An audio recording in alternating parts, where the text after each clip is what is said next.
quick little introduction here. We're going to have John Settlage speak. I'd like to thank everybody for coming out. We got water in the bag and a sign-up sheet. Please hold off any questions towards the end, and we'll do questions then. Good evening. I'm a farmer over in between New Knoxville and St. Mary's, and somehow I got connected with this group, and so was invited to come and share a little bit about our farm. And was also invited to open the meeting with prayer. So if you don't mind, let's bow our heads. Father, we thank you for this day. We thank you for a beautiful blue sky and green grass. We thank you for your wonderful creation that you've made for us. We thank you that you've made us stewards over this creation. Father, we thank you for the opportunity to gather together and share ideas and reason together, to debate and discuss and to make decisions that affect our lives. And Father, we pray that you would help us to realize that decisions we make, things that we do in our lives, no decision that we make only impacts us. No decision I make only impacts me, but it impacts my family, my community, even our nation. So we ask, Lord, that you would give us great wisdom as we make decisions about our lives. We make decisions that affect our families, our generation, and the generations to come. And Lord, we do appeal to you now that you would give us wisdom and understanding. And we ask this in Jesus' name. Amen. My son and I farmed together. Did farm with my dad between New Knoxville and St. Mary's. I'm the fifth generation on our family farm. My dad, who's 81, just relinquished the last part of his partnership the first of the year to my son, who is 29. And so we farm about 500 acres. About 3 years ago, we decided to start milking cows. Well, actually, it's a little longer than that we decided, but we started milking cows about a little over 2 years ago. And I grew up on a dairy farm, and then we sold the cows at some point. And after my dad sold the cows, I came in and went into partnership with him because I didn't really like milking cows, but I did like livestock. I've had livestock all my life, feeder cattle, sheep, hogs, chickens, you name it, we've had livestock. We used to finish out about 1,000 to 1,500 hogs a year, and milk cows when I was growing up. And then my dad sold the cows. I came back, went into partnership with him. When my son was about in junior high, he said, "Dad, we should milk cows." And I said, "Great idea. You go get a job for a dairy farmer when you're in high school, and you do that all the way through high school. And when you get out, if you're still interested, we'll talk." And he did. He worked for a farmer down the road that had a confinement, conventional dairy. And he said, "I learned everything that I didn't want to do when I milked cows." It's a freestyle barn and pretty much a confinement system. So anyway, my son went in the Army and spent 16 months in Iraq and came into his own faith and decided he really did want to farm instead of being a career Army guy. Seen enough blood and guts and had enough adventure of that kind. And so we had a strategy of moving toward revitalizing and reconstructing an old milk parlor and starting to milk cows again. It was hard to actually find a market for our milk initially. The first place he called was DFA, which basically hung up on him. And then we contacted NFO, and they made it a possibility for us to market milk. It was about the week after we started shipping conventional milk that he went to a meeting and learned about the demand for organic milk. And we'd been relatively a biologically oriented farm. We had pretty good crop rotation for my whole life. In fact, I looked at going organic many years ago, and quite frankly, the bureaucracy and the paperwork was a little too intimidating for me because I'm not a paperwork guy. And so he said, "Dad, we should consider going organic." So we're in that process. Our cows are organic. We're shipping organic milk as of last September. Our farm is about 1/3 organic, about 1/3 roughly in transition, about 1/3 still conventional. Our goal is to, we're milking between 75 and 100 cows, depending. We just dried a bunch off today because we have a ball calving group. Our goal is to milk more cows than 100, but our goal is also to have at least 80% of our farm in permanent cover. So our cows are on a grass-based system. They get at this time of the year, and we were on pasture last year 263 days with our milk cows in west central Ohio. And that was receiving between 60 and 72% of their dry matter intake was coming from directly grazed forage. We rotate our pastures, so they're on fresh pasture every day. And it's done real easy with poly wire, and that's a whole thing. I don't want to go into all that necessarily. If you have questions, I'll talk to you about that. We've seen a huge increase of all of the things we like and a decrease in the things that we don't like. So we noticed last winter we didn't have a single starling visit the farm, and we were really happy about that. We noticed last summer and then this summer we have an increase of all of the songbirds we like orioles and bluebirds and bobolinks and meadowlarks and barn swallows. I don't have a martin house yet, or we'd have martins, I hope. But anyway, we see the increase in wildlife tremendously. We now have 32 beehives on the farm, and the guy that does the bee says, man, I'm making somewhere around 200 pounds of honey per hive last year off the farm. So we're really excited about that. We believe that agriculture has become very brittle in the way it's practiced in the United States. And we believe that we want to have a farm that's both resilient and sustainable, or regenerative, really. So my goal is that our farm, we have mostly Blount Pewamo soils predominantly on our farm. My goal is to get them back to what they would have been historically, which is probably somewhere in the 6 to 7% organic matter. Right now, most of our fields are 2.5 to, we have a few that are in 5.5% organic matter. We believe that organic matter is important to the biology of the soil. We've seen a huge increase in the amount of dung beetles on our farm. So I was talking before we rotate our cows, and dung beetles were nearly extinct in Ohio because of the use of insecticides, primarily.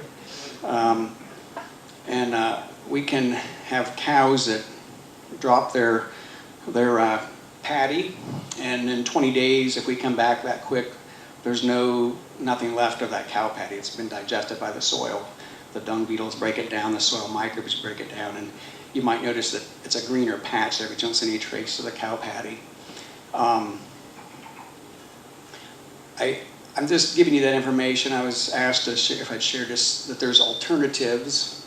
I think that as a nation, we'd be more resilient and more sustainable if we had, 100 45 cow dairies like we used to, than if we had one 4,500 cow dairy. But, there's probably other numbers that would work. But when you have small containable things, you have small containable problems. When you have a big thing and if something goes wrong, you have a big problem. The socioeconomic disparity had ate up a lot of people. You had people who had millions and millions of dollars, and you had people who made $9 with no health insurance, no pension, and there was nothing in between. Water, that's what it's all about. I would be concerned, what about the antibiotics? Are they going to test the antibiotics in those animals? There is some concern developing that DDGs, there are some super bugs in DDGs that can pass through the animal, through the manure, and through water. That's not saying that would happen. That's a very viable question. And that can be linked to brain cancer. I want to know about some of the chemicals they're going to use. They're going to control their flies with a chemical model, diatomaceous earth. How are they going to manage the nitrogen? Keep in mind, much of disaster south of the lake is not per se phosphorus. They say it's phosphorus, but you get in circles where you get Dr. Ingham, Wendy Tahari, one after the other say, I share with what's going on in Grand Lake, they say it's a nitrogen disaster. Nitrogen is mischievous in the soil if it's not utilized properly. It burns biotic glue, and then when water passes, it carries those phosphorus and other nutrients into the tile line and into Lake Erie or Grand Lake St. Mary's. Long-term effect, the value of housing. I have not seen a major dairy and seen a new house built close to it. It comes to an end. I don't care what anyone tells you. I would be surprised if your housing values 10 years, 20 years from now would go up. They just quit building. People quit building new houses. The other question is how many more will come? We've had an influx of turkey barns. I'm optimistic they'll manage their manure. Will there be 2 dairies built, 3 dairies built, 4 dairies? McCarty and Dannon have 3 in Kansas right now. They have 3. Is there to be 1, 2, 3? How many will be built? Tax abatements. What happens too much in America today, as we're aware, to get these mega businesses, they get the tax break and you pay for it. Is there a tax abatement for 10 years or is there a tax positive? How's this going to affect you as a citizen of this community? Another question is, we was raised about some areas, they put these big irrigation pivots in, wells go dry. What's going to happen if your family's within 2-3 miles of there, if your well goes dry? You know, you think of some of your families, some of them can't take a $7,000, $10,000 hit. That does happen. When you go around the country and you talk to people who are proximate to these mega dairies, their wells do go dry, and you got a family making $30,000 a year, they're stuck with a $10,000 bill. Choices, whatever you decide, I would encourage you, make sure it's your decision. I can't encourage you enough. Don't let it be the politicians. Don't let it be who you think the leaders are. I really, really believe you are the leaders. You are the ones that chose to come here today. You are the ones that chose here to come today. You should take an active participation in what you want for your community. Again, the communities that I've seen, the most vibrant communities, you don't hear them talking about supposed big shots running it or politicians. They own it. You go to where I live in Birmingham, I don't care who they are or what their position was, they have a real sense that, by gosh, it's our community, we had a say, and we made a decision. And I have the pleasure of introducing Ron Wyss. Is that right, Ron? Mm-hmm.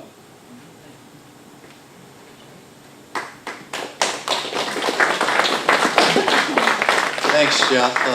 It's kind of changed the way I'm going to talk about what I'm with the Lake Erie Foundation. I'm actually a farmer from Ada, Ohio. They put in a dairy of 4,500 cows about 12 years ago, was when this permit, I think about 2005, and I became involved just in a community meeting like this. And what we learned is that we're not in charge, the state is in charge. And the only difference is that I think you can make a difference now. So I hope you'll really pull together as a community and express your concerns, and maybe you can make a difference. We fought over there against the dairy. They built it in a swamp. I mean, that's where they built it. But we were unsuccessful. But we're making progress over 10 years. We get a little bit of progress at a time. This is a political problem. It's not a science problem.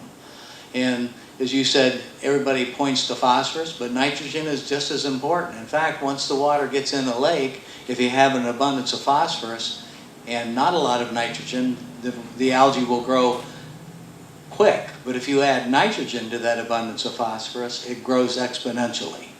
So everything's important in controlling these nutrients at every level. I also have a personal story about Grand Lake, as I've spent every 4th of July holiday of my life on Grand Lake with the family reunion. So it's personal to me that this lake is not swimmable now and it's not safe.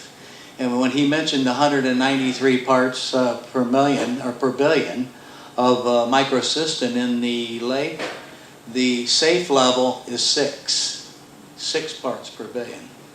So we're way over that, and it did get as high as 2,000, I think, back when, wasn't it really that high, Bill, or not? 2009. 1,000, what's that? 9. Oh, 1,009, okay, so that 2009, 2010 time, it did get worse than what it is now, but it's not improving. The scale of microcystin continues to go up every year. So we really need to work at the rules and the regulations they have. Well, we're heavily regulated. Well, they are, but The regulations just aren't ones that meet our needs and protect the community. So the Lake Erie Foundation is a group of businessmen and women that are on Lake Erie that are economically impacted with this. We have the Ohio Realtors Association is now on board. Cedar Fair is now on board with the Lake Erie Foundation. So we took the business approach that when you pollute your water, there are some very negative things that happen to business. So we're here to support, and that's what I want to say. The Lake Erie Foundation is here to support you in whatever you decide. We will not be in favor of not only this particular animal installation, but any of them under the current rules. And the current rules allow them to over-apply all nutrients at some pretty significant rates. So the example I'm going to give you, and I'll talk about some progress we've made in the past years. With Senate Bill 1, we got the 4R legislation that says you should apply rates, nutrients at the agronomic rate. So the Tri-State Fertility Guide states those rates, and that would be Ohio State, Michigan State, and Purdue. And if you're a row crop farmer, when they say you get to 40 parts per million of a soil test, you don't put any more nutrients on. You stop there. But if you're doing a livestock operation, they say you can go up to 150 parts. And even the 40 parts is double what you need. So what we're getting is nutrients applied at 5 to 10 times higher than what you really need to grow the best crop you can grow. And we also have a lot of science that shows that the runoff is directly proportional to what your soil test is. So if I have a soil test of 20 parts per million, I get 20x runoff. If I have a soil test of 40 parts per million, I have a 40x runoff. So our point is to try and move the scientists and the bureaucrats and the agencies to adopt regulations that will have everyone apply nutrients at the same rate. And we've been to the CAF Advisory Board meeting, and we actually recommended that they make no more permit approvals until they adjust their rules to this 40 parts per million, which is all row crop farmers that are using commercial fertilizer. That's what you're held to. So I just want, that's about what I have to say. And if you have any questions after Lynn's done, I'd be happy to ask those.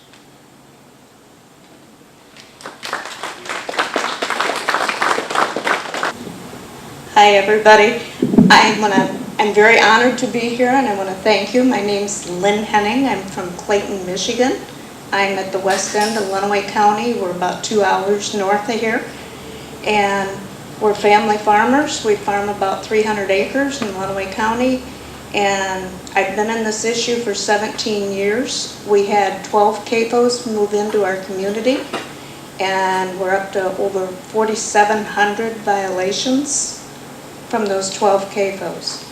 4 of them were shut down, 3 of them were refinanced and bought back. And we've had numerous discharges. We've had lots of illness and sickness and lots of problems with our waters. So what I want to do tonight is I'm going to kind of go through and show you what the impacts that we have suffered and went through for the past 17 years. I work with SRAP. We are a profit nation through this country, and we are mostly family farmers. We're engineers, we have attorneys, and we help citizens across the country to understand and organize in their communities so they know what's going on when one of these facilities come in. So I'm going to run you through this presentation. So lights, please. SRAP, we provide free professional assistance to communities working to protect themselves from factory farms and the impacts on local communities and populations, and for those who are trying to reclaim agriculture by producing and marketing agricultural sustainable goods. I'm also a water ranger, and I work doing the water ranger training. We train people to do water testing upstream and downstream from large CAFOs and to know the quality of their water. And they can also use this and take it into testing water in their homes, and we use test strips to do this training.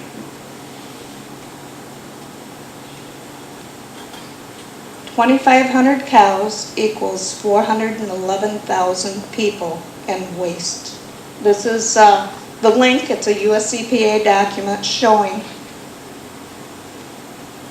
Okay, I work across the entire United States, and I want to take you to Wisconsin first, because in Kewaunee County, the DNR has declared basically a hazard. They are handing out bottled water. Over USDA researcher warning Kewaunee County well owners, contamination, manure and human waste making water undrinkable. And this is this year, April 3rd.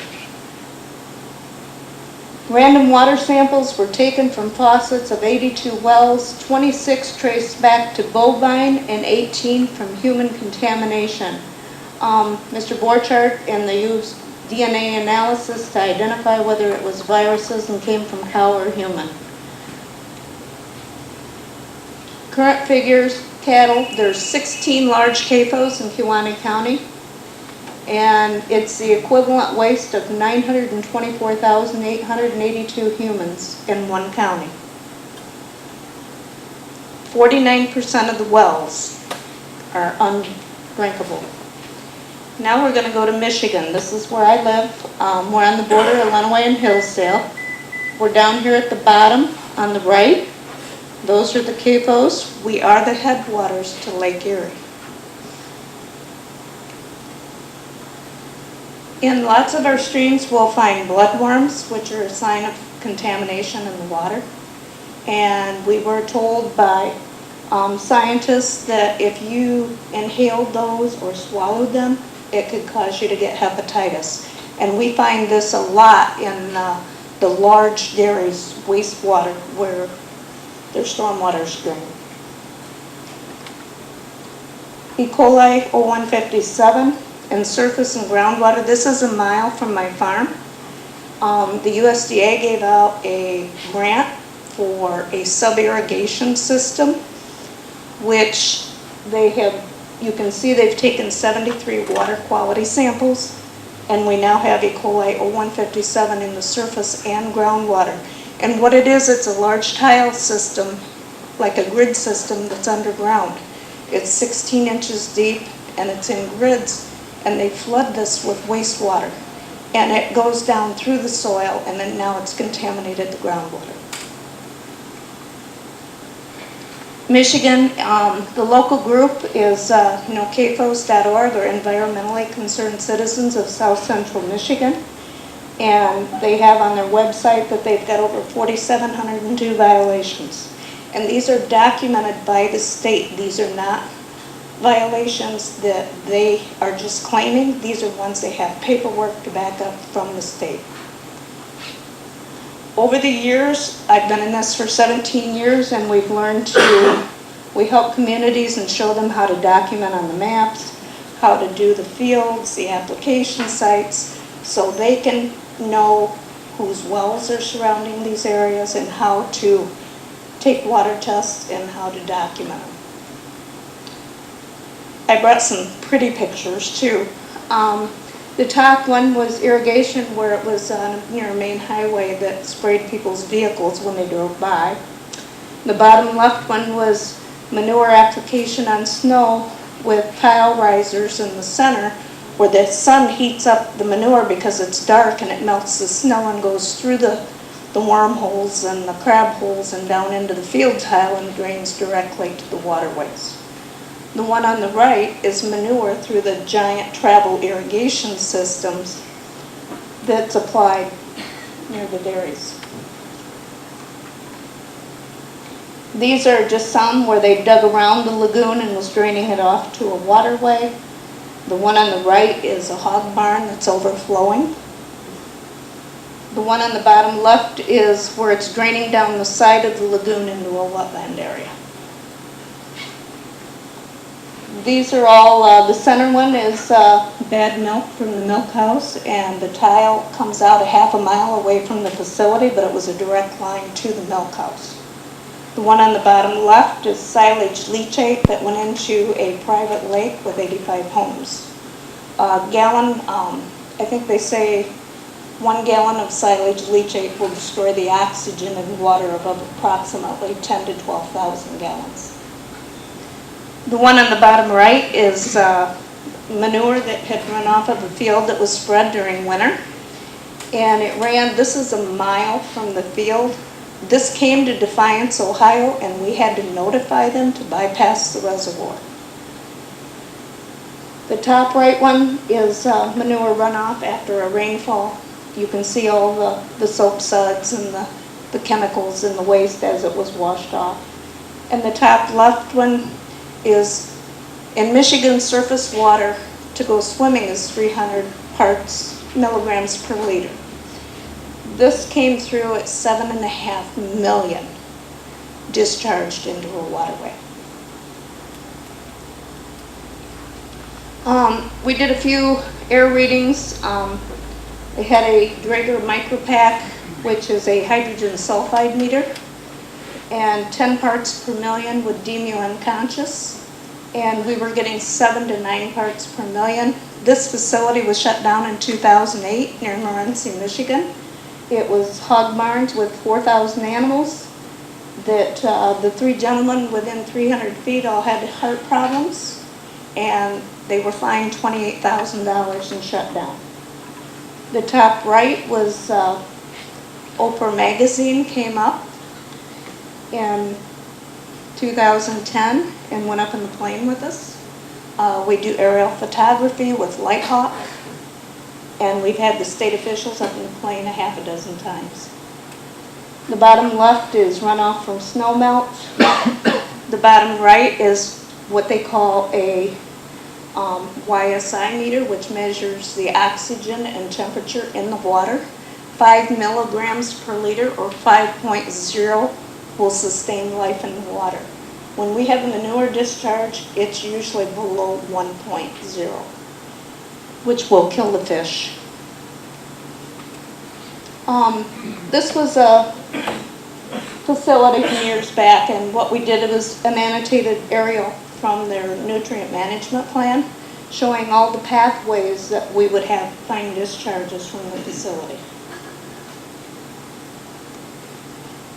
This was an aerial photo clear over near Kalamazoo, Michigan, where we caught the cows actually drinking out of lagoon wastewater that was running to the lagoon.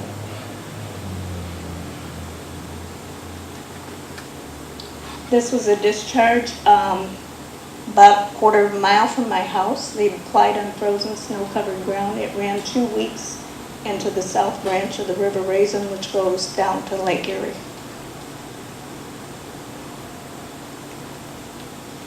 This is a discharge. We wanted to show the algae outbreak. It's directly from near a milk house from a dairy that we caught numerous violations over time. This was a discharge in the winter that was above the city of Adrian, and this goes into Lake Adrian, which is their drinking water.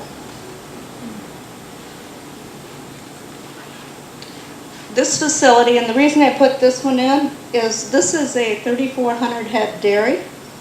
And the reason I wanted to show you this one is they closed the lagoon on the left, and this had over 100 million gallons of storage for 3,400 head.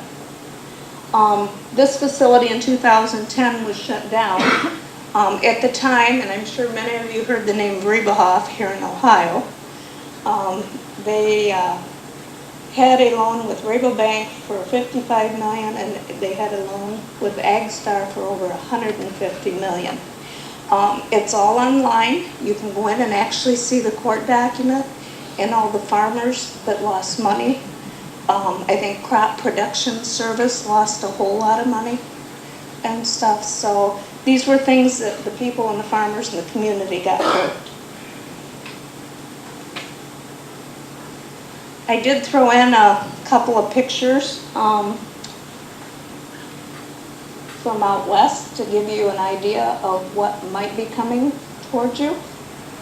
This facility is out in Kansas. And the concerns, I'm just going to walk you through some concerns. The two white things up at the top, the dark stuff is runoff.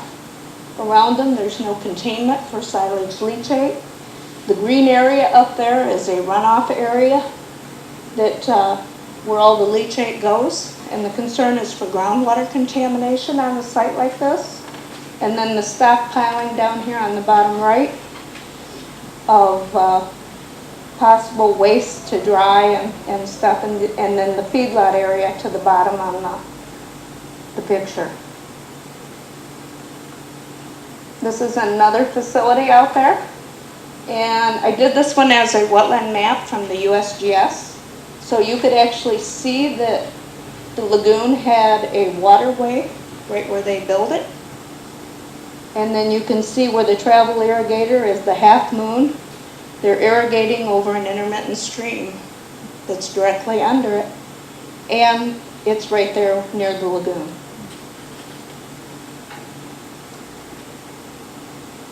Here's another facility. And many of these, they use the travel irrigation. And up in Michigan, the big Berebaugh facility we had was cited for copper contamination from the foot baths that they clean the feet of the dairy cows with. They were putting it in the lagoons, and then they were irrigating it, and they were going to test for copper contamination. And the other thing is the airborne chemicals and pathogens and viruses that from the irrigation units. Lake Erie. Currently, there's 146 industrial CAFOs sited in the western Lake Erie watershed, housing 12 million animals that produce more than 630 million gallons of waste annually. The manure contains dissolved phosphorus, which is considered the key culprit in the growth of the blue-green algae known as cyanobacteria and microcystin that cause the toxic algae bloom, poisoning the city of Toledo's drinking water. There's a list. And we did this report in 2015. It's called Follow the Manure. And the reason we did this is because there was so many estimates. We got all the data from all the files in all 3 states and put this report together so we would have actual numbers.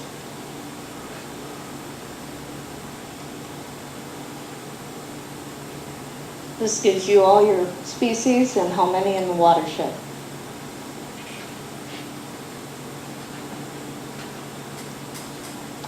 Total phosphorus. You hear phosphorus in Lake Erie. Total phosphorus includes all forms of phosphorus found in a water sample. Particulate phosphorus will generally settle out of the water column and not be available to cyanobacteria and other organisms. Dissolved reactive phosphorus is a bioavailable to organism and feeds the harmful algae blooms. Dissolved reactive phosphorus comes from ag fertilizer and nutrient-polluted runoff.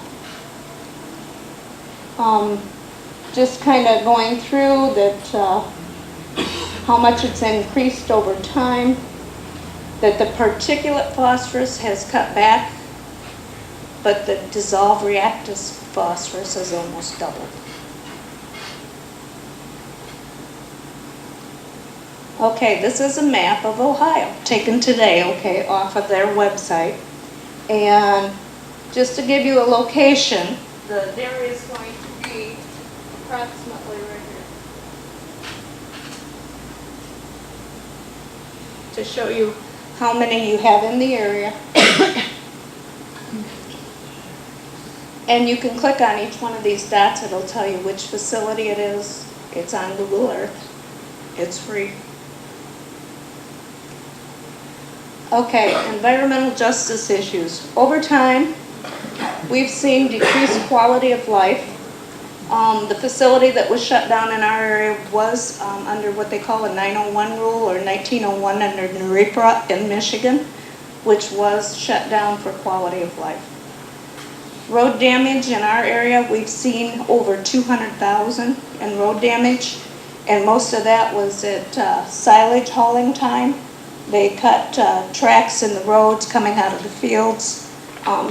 The equipment is too wide for the road, so it breaks off the edges of the roads.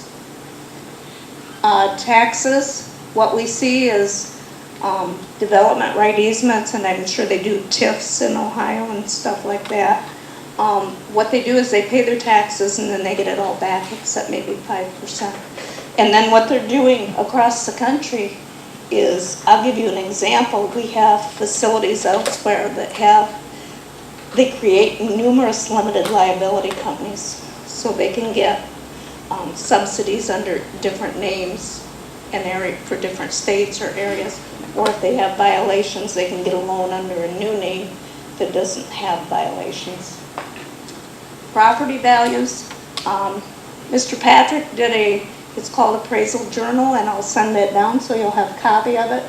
Property values up to a half mile can decrease anywhere from 40 to 90%. Well water. This is something I would highly suggest that everyone get their wells tested prior to this coming out on public notice, so you know what your static water level is for drawdown, and so that you know that what your nitrates and we can help you locate a lab to send it to. Health problems. My father and mother-in-law, he was a lifetime family farmer. He died at 92, but in 2003, we were over 1,000 feet from a 1,000-head dairy. Was diagnosed with hydrogen sulfide poisoning. My father and mother-in-law were the two highest in the country.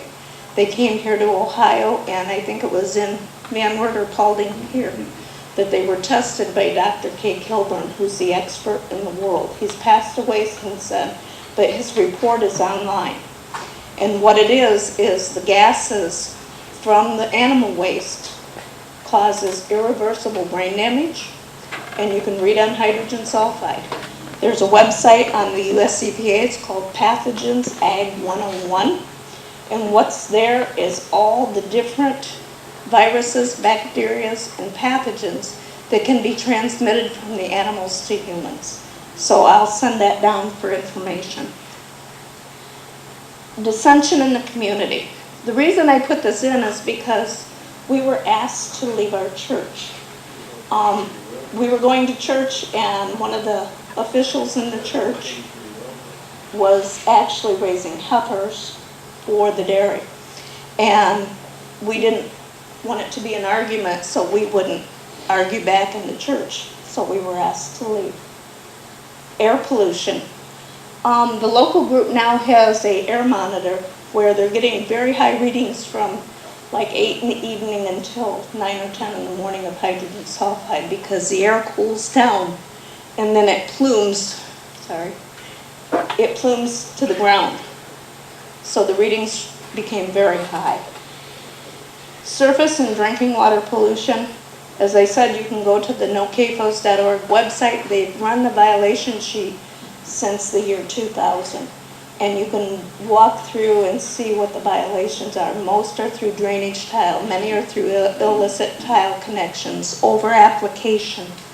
Groundwater use is going to be huge because many of these facilities, they cool the cows, they got drinking water, they wash the facility down, and you're going to see hundreds of thousands of gallons be used out of your aquifer daily.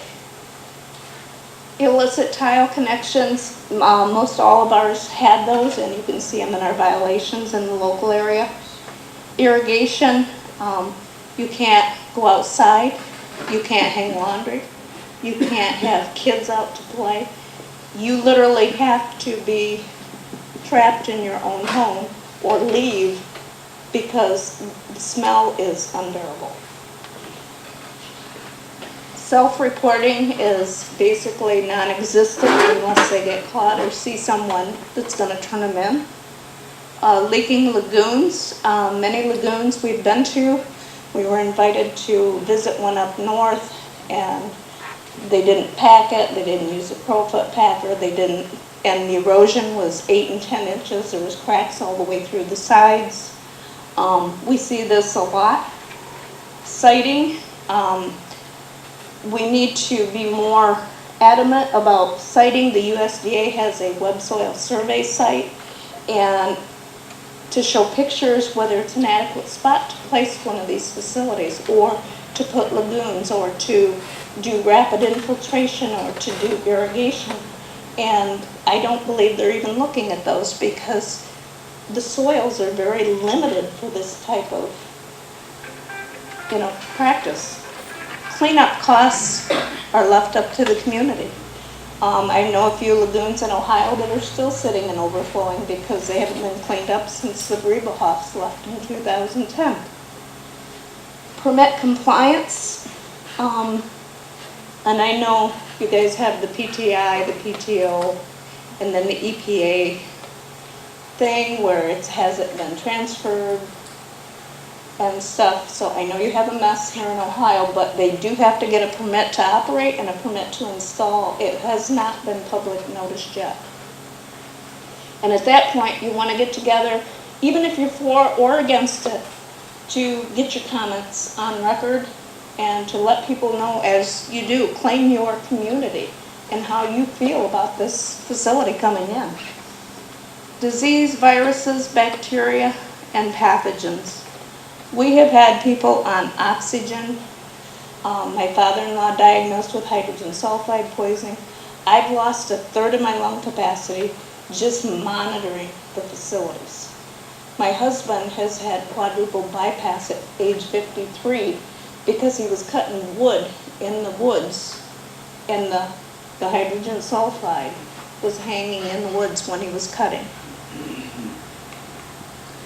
Rural people must be empowered to stand up for their democratic rights of self-defense and self-determination, to decide for themselves locally what needs to be done to protect their health and environment.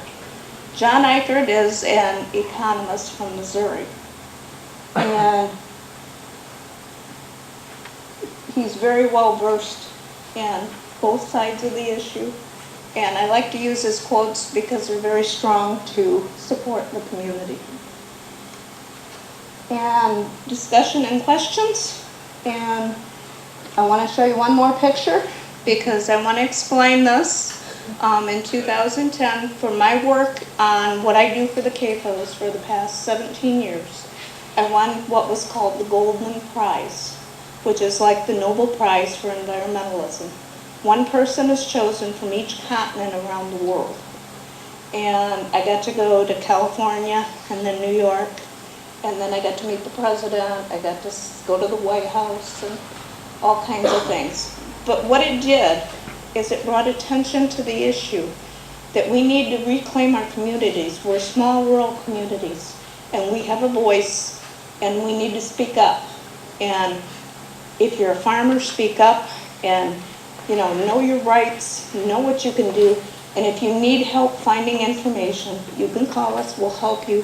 I am a farmer, and yes, I understand, and we have lots of people that don't want to get involved because we've had harassment, we've had combine damage, we've had our mailbox blown up.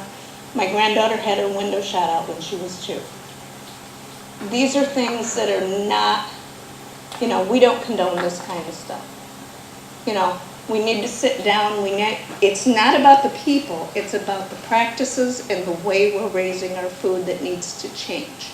So these are all things you need to think about, and we'll let everybody know when it comes out on public notice. And if you have any questions, please feel free. Thank you.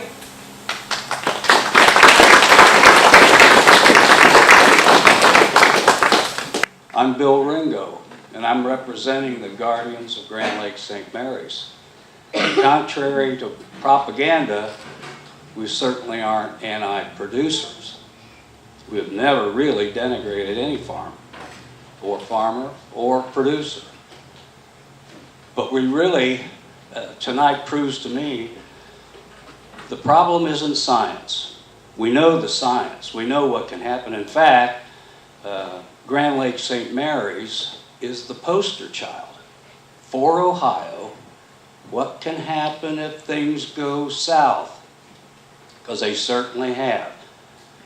Grand Lake St. Mary's is the only lake that I know of that's posted with danger signs. No contact with the water. Yet, if you go over to Grand Lake, this is a free country, you'll see people dragging their grandchildren behind their boats, which is their choice. But I always worry about who's protecting those children 20 years from now.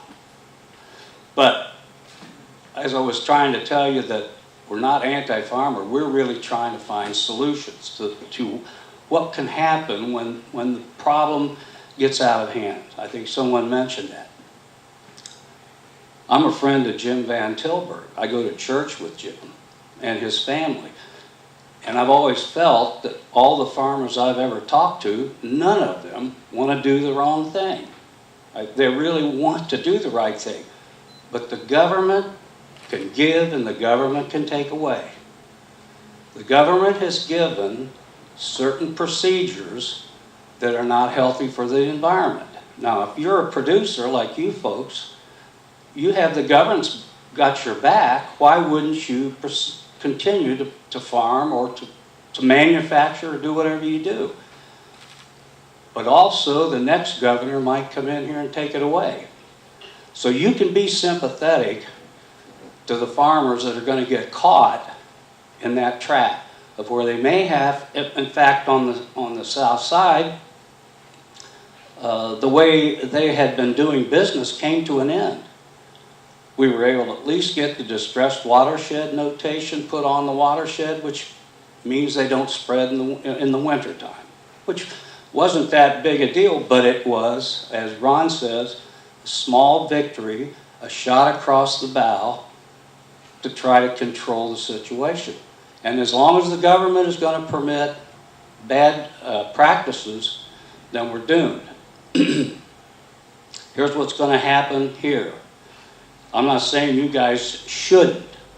You'll have the science. You'll have the reason that in my 15-year apprenticeship of not being a farmer, I've worked on a farm, but I'm not a farmer. I have never known the state to deny a permit to operate or install. Never. Now, they've had a couple of them withdraw. We went to one over here at Cooper Farms. I'm sure you all know Cooper Farms. No one was protesting.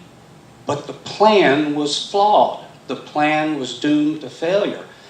The room was full of producers just like this. A few of us citizens were there that are non-farmers. Cooper Farm withdrew their request. That's your only hope. Is that they say, look, this is going to be too much. Dannon needs to be approached. They need to be asked, do they know the ramifications of what's going to happen? What happens to the milk that other farmers are producing now? Do they go out of business, or just what's going to happen there? So I just wanted to put my 2 cents worth in. If you haven't been to the south side of the lake, you will see home after home after home for sale. Some of them have been on for sale for 5 to 6 years without any activity, none. You'll hear the state say the lake is back. Come on up. How could the state post Grand Lake St. Mary's with big red danger signs? You can't miss them when you launch your boat or go to the beach, and encourage people to recreate on a lake that is toxic. So that's what you're up against. It's the administration, but the next administration could take that all away and make it really tough. So I'm just telling you that from my perspective. After fighting this thing for 15 years, it's hard to believe. There isn't a scientist in the world that won't tell you exactly what needs to be done.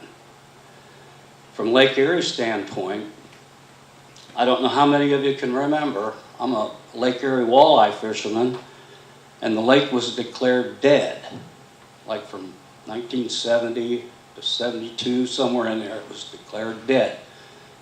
The governor, Governor Rhodes, and I worked for General Motors for 36 years. And believe me, we were polluting Lake Erie.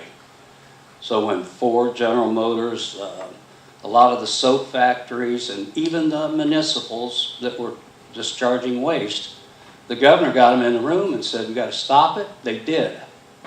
Now, you've heard that it took a long time for Grand Lake St. Mary to get in the condition it's in. Well, within 5 years of the declaration of a governor, Lake Erie became the walleye capital of the world again. And here we are today, back in the same situation. Lake Erie is dead. If you listen to charter captains, if you listen to people, they're saying Lake Erie's dead again. And you can just follow the curve. Too many nutrients. Fine, what are we going to do with them? I can tell you that working for General Motors, we had to take care of our paint sludges and our PCBs. We became a better company because we did the right thing. And so did Ford and Chrysler and a lot of others. So there are people that are out there rooting for you, but you're fighting an uphill battle because the permit to operate and permit to install has probably been approved. I'm not sure. It'll be out in the next week or two.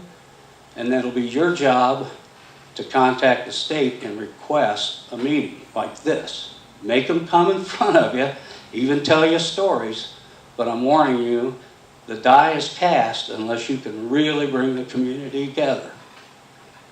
And they did it at Cooper Farms. So I saw Cooper withdraw their request, so hopefully that'll be good information for you. I'm finished.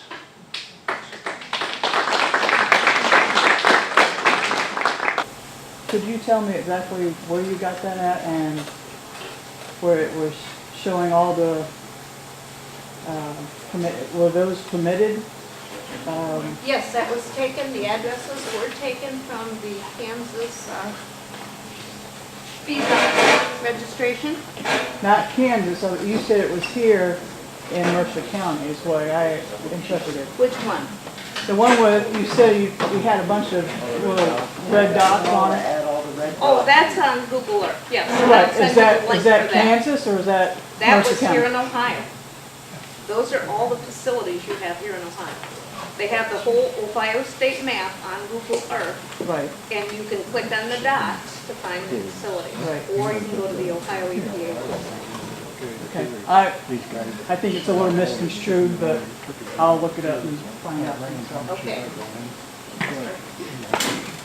And we're neighbors to this facility, and we want to thank you guys for coming to us and explaining everything to us. And I just want to let you know that Tim has contacted Ian Tilburg's, Dannon, and McCartney's, and they declined to come to this meeting. They wanted to come when it was a proper meeting. Is that what they said, Tim? Something along those lines. Yeah, so that's why you can't ask any questions to the people that are wanting to do this. So I just wanted to make that statement. I have a copy of the permit application. So whoever wants to build one of these facilities turns in an application. It's around 300 pages. This one happens to be 600 pages. They did a great, very thorough job of supplying soil tests. They have one for every 2.5 acres, so there's lots of information. The problem is that over half of the soil tests, as I scanned it, not exactly, but it's well over half of them are over 40 parts per million to begin with. So if you were a commercial using commercial fertilizer, you would not be able to apply any nutrients to more than half of those soil tests that they intend to use, whereas the Department of Agriculture will give them the opportunity to apply till they get clear up to 150 parts per million. And even though the permit says it will go down over time, the bottom line is it's like I also served as a county commissioner in Hardin County. So when we testified on the renewal of the dairy in Hardin County, I did the book value of the manure from the cows, which they say this is each cow provides this much phosphorus in their manure per day. You take it out over the year. And these cows were only making 22% of book value. So it's pretty magic. I call them, they must be magic cows. And as a county commissioner, I would have liked to be able to do that with my budget. Just make it 22% of what it really is. So there are a lot of ways that they can, that they make the permit work. So they have put the application in. The Ohio Department of Agriculture is currently reviewing that permit. So once they reviewed it and tell them they need to change this or that word or whatever, then that will come out for public hearing. It will be draft permitted. The draft permit will be put to the public, and then you can request a public hearing. Everybody, find your well data online and map the wells in the area to know. There was one that we had done down here that one of the neighbors only had like a 10-foot, 13-foot well. But it was, easy to contaminate if it's only 13 feet. So, you might be amazed at what they have on record for the wells in the area, or even if it's an older person in the area that doesn't know, so everybody can see that, if this one's 45 feet or this one's 100 feet, and how big are the ones that Erie's, how deep are the ones that Erie's gonna put in. Some of them are are they gonna have high capacity wells where they can pump more? We've got some that we just documented over in Indiana that are 18-inch well beds, and they've got over 20 of them and stuff. So, be concerned about your water, And it's not good or bad, it's so because if what happens to you, Kewaunee County, Wisconsin, right now, they're handing out bottled drinking water for the citizens of Kewaunee County. They've got the feds in there on the Safe Drinking Water Act, but those people didn't have baseline testing before all these facilities came in.